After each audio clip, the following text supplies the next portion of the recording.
हूं सासन, मैं मोहम्मद अजमर रहमतुल्लाह। आप देखें दोस्तों आपको हमारा अपना reaction YouTube Mahabharat reaction YouTube channel.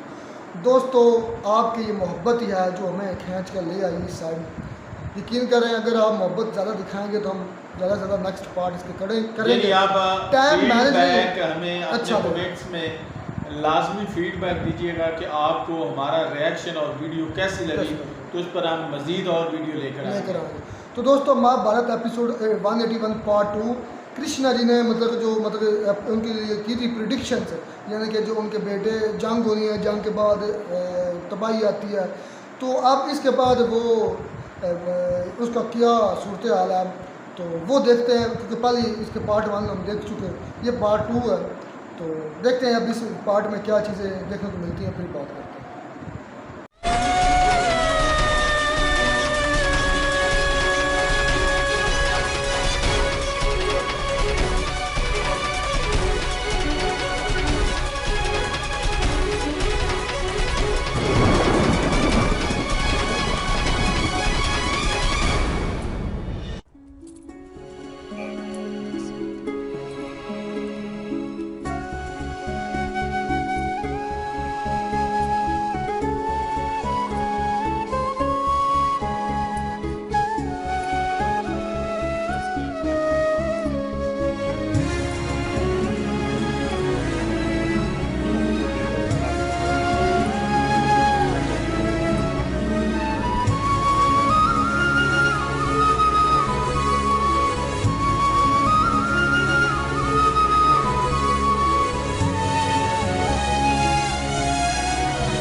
जीजी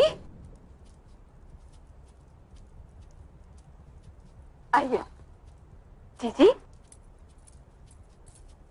ये श्रीफल, चूड़ामणि और सुहाग का चूड़ा उत्तरा को भेंट करना है, आइए। जीजी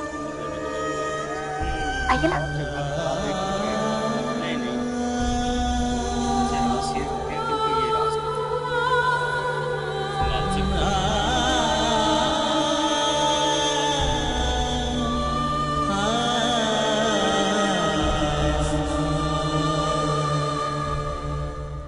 जीजी हाथ लगाइए ना।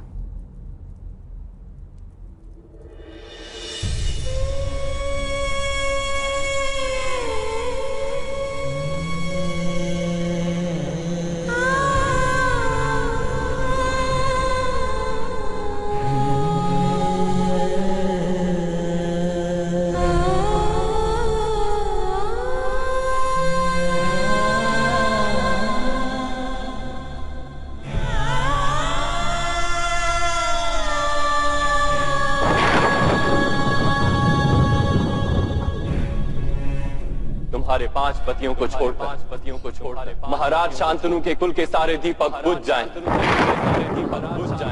रुद्रवंश का नाश हो जाएगा इस युद्ध में। रुद्रवंश का नाश हो जाएगा इस युद्ध में।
पुत्रों, कोई ये बता सकता है कि बिना हाथ मोड़े ये लड्डू किस प्रकार खाए जा सकते हैं?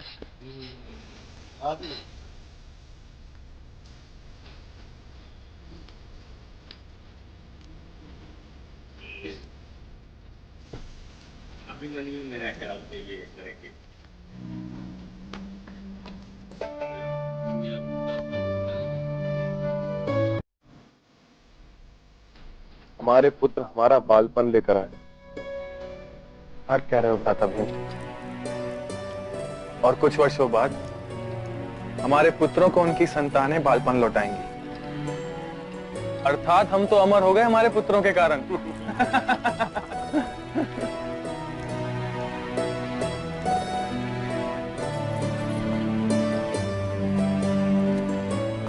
ज्येष्ठ माता, ज्येष्ठ माता, माता, आप ही कोई उपाय बताइए ना, बिना हाथ मोड़े कैसे खाया जा सकता है?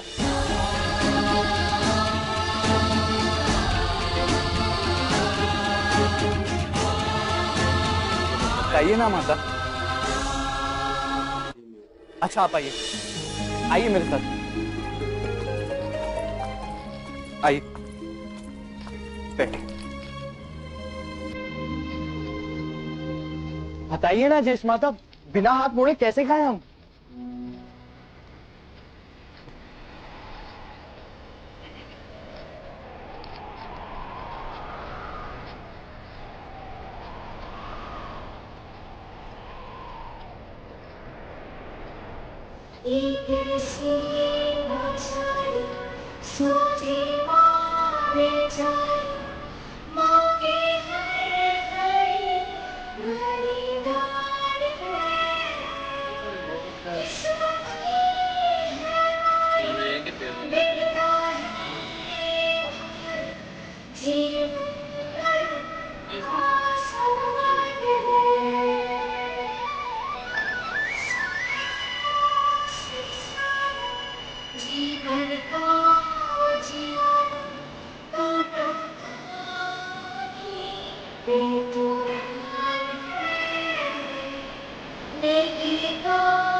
क्या निर्णय लिया तुमने सखी? गोविंद, माली जो वृक्ष लगाता है उसे स्वयं उखाड़ नहीं पाता।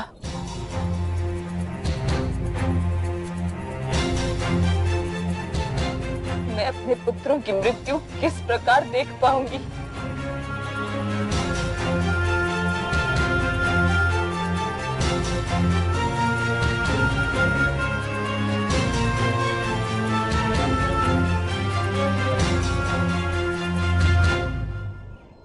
एक स्त्री ने हस्तिनापुर की राजसभा में हुआ अपमान सहन कर लिया,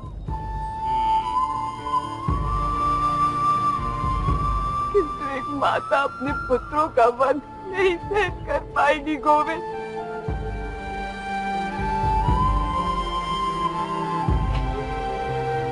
एक पत्नी ने अपने पतियों की संपत्ति की हानि सहन कर ली, किंतु एक माता अपने पुत्रों की मृत्यु नहीं सहन कर पाएगी गोविंद।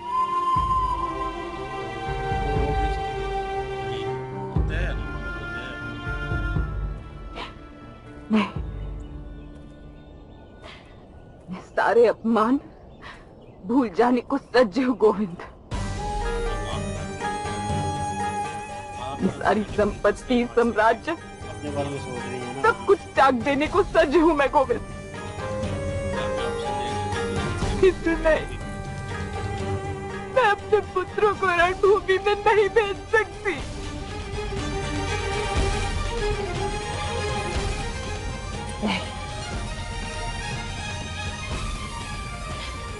नहीं गोविंद, मुझे युद्ध नहीं चाहिए, नहीं चाहिए, नहीं चाहिए, नहीं चाहिए।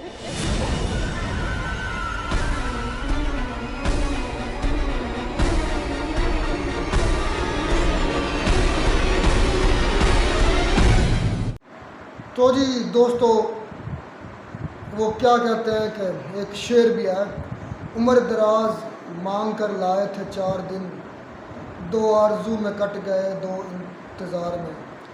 कितना बदनसीब है ज़फ़र दफन के लिए, 2 गज ज़मीन भी ना मिली कुवे यार में। तो ये सेम सिचुएशन बन गई कि सारी ज़िंदगी पहले उनकी ट्रेनिंग चलती रही, दूर रहे। अब अगर महल में खुशियाँ आई हैं, उनके पुत्र, उनकी औलादें उनकी लौटी हैं, तो अब वाकई सही कहते हैं कि हमें भविष्य के बारे में नहीं जानना चाहिए। जो होगा देखा जाएगा।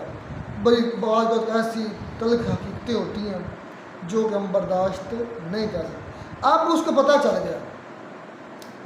इस एपिसोड के अंदर यकीन कर जाए, इस पार्ट के अंदर काफ़ी चीज़ें सीखने वाली थी, काफ़ी चीज़ें सीखने वाली थी। पहली चीज़ कि आप अगर दूसरों के मुंह में नवाला डालते ना, तो आप कभी भी भूखे नहीं रहते, तो कोई और आपके मुंह में नवाला ज़रूर डालेगा। मैं देखें, ये एक सबक की था कि आप सीधा हाथ ना, तो सीधे हाथ से उनको उनके पिता ने कहा कि आप खा कर दिखाएं। वो उनके लिए एक एक्सपेरिमेंट था, तो कोई भी नहीं खा सकता इस तरह। वो कोशिश करते रहे, सारे करते रहे, नाकाम रहे। लेकिन उनकी माता, उनकी मदर को पता था, लेकिन वो तो किसी और ख्याल में थी खोई हुई कि मेरे जवान बेटे इतने अरसे बाद लौटे हैं, तो वो मतलब कि अब युद्ध में मारे जाएंगे।